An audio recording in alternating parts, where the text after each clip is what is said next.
Hello, this is Team 22040, Additive Heat Exchanger Advancement. Sponsored by Honeywell. The team member are Hassan Shweli, the team lead. Ethan Barney, the design engineer. Eric Ohm, the procurement lead. Donovan Passan II, the analysis tech. Zach Roberts, the testing engineer. This is our project poster, and also that's what our video going to consist of: introduction of the heat exchanger, and the problem description, material and method, design, test result, and supporting material. Project scope and sponsor needs. So the little background of the project: this project serves as an exploration of the concept of additive manufacturing and testing heat exchangers, and the starting point of future development. The goal of this project: design an additively manufactured heat exchanger, create a modular testing apparatus, and develop verification procedure for both. The scope of this project is going to be: the intel scope of this project involved the protection of multiple heat exchangers and the conduction of DOI to observe the effect of different process parameters. This was reduced to designing, modeling, analyzing, and testing a single heat exchanger at the request of the sponsor. What you see here are heat exchanger functional requirements. These requirements were generated because in order to function, a heat exchanger must accept at least two distinct fluids at two different temperatures and facilitate the transfer of heat between them. To simplify our analysis, we are limiting the number of fluids to 2. The specific heat exchanger has no specific task that it's being designed for, so a basic pressure requirement of above 1 atmospheric pressure was created. And the sponsors required leak tests on the heat exchangers, so the fluids must not mix. These are heat exchanger system requirements and verification. The interface requirements have all been passed. The structural requirements have all passed. The environmental requirements have almost all passed. The pressure drop was inconclusive due to reading errors. The performance requirements passed. This is the block diagram that we started with for heat exchanger. As you can see, there's 2 inlets, 2 outlets. It's a very simple base design. This is where all of our designs started.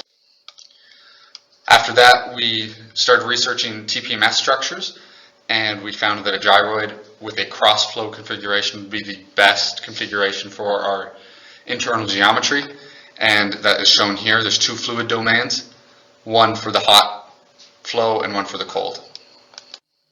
This is a section cut of the heat exchanger. As you can see, the gyroid interior is surrounded by manifolds to help disperse the water to the edges of the gyroid. And this is the final heat exchanger. It was printed at Honeywell Aerospace in Phoenix. Alright, welcome everyone. And so what are the actual benefits of using additive manufacturing? Typically, traditional heat exchangers are made through welding and brazing, and these heat exchangers can cost huge amounts of design time and just lead time when it comes to rating these designs and essentially just rating their performance.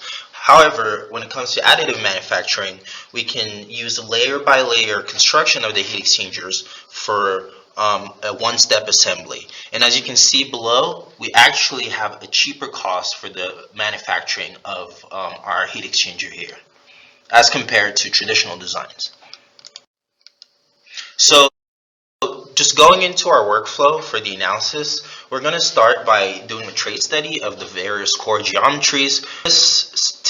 For this application, we chose to go with triply periodic minimal surfaces, and we can see a gyroid and a diamond core.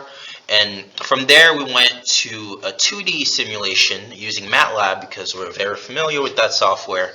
And from there, lastly, we used a multi-physics software tool called ANSYS Discovery. And from there, we're able to get some good results from those simulations.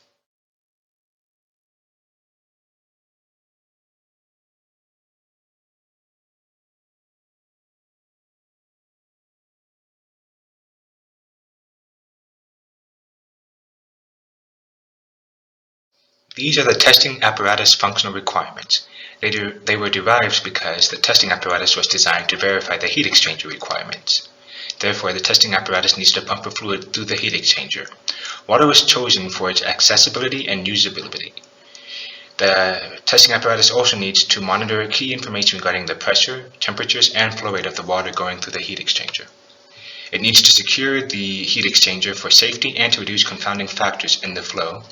And the sponsors require the testing apparatus to be modular and to test the leak tightness of the heat exchanger. These are the testing apparatus system requirements and verifications. The performance requirements were all passed. The usability, interface, and structure requirements also all passed. This is a block diagram for our testing apparatus. There is a hot side and cold side, and both the temperature and pressure are measured at both sides of the heat exchanger before and after, and the flow rate is measured before the flow reaches the heat exchanger. This is the drawing of the testing apparatus as well as the part callouts with the part list. Here's a picture of the actual assembly of the apparatus in early phases of testing. The optimal conditions for testing showed the hot side showing a significant decrease in temperature with a flow rate of 0.23 gallons per minute, with the cold side having a about 10-degree increase in temperature with a significantly higher flow rate of 1.65 gallons per minute, with the heat exchange being 2,453 watts. The pressure gauges gave inconsistent results. We believe this from the design of the testing apparatus with different heights giving pressure differences. There were three major lessons learned over the course of this project. The first category is in recording the information. There were difficulties monitoring all the measurement devices for the whole verification apparatus. Next ideas for the future projects would be to incorporate a video device into the design of the testing apparatus or incorporate communication between the devices and a centralized control system. The next major category was producibility of the heat exchanger. There is difficulties ensuring that the design could be made with additive manufacturing methods. We are going to be producing producibility guidelines based on the sponsor feedback and the sponsor guidelines for additive manufacturing to assist in future projects. The third category is the analysis. There is difficulties acquiring a computer powerful enough to run analysis and difficulties learning the new software. Incorporation of an engineer with ANSYS experience from the beginning of the project for future projects, and dedication of purchased technology to future projects would assist in this area.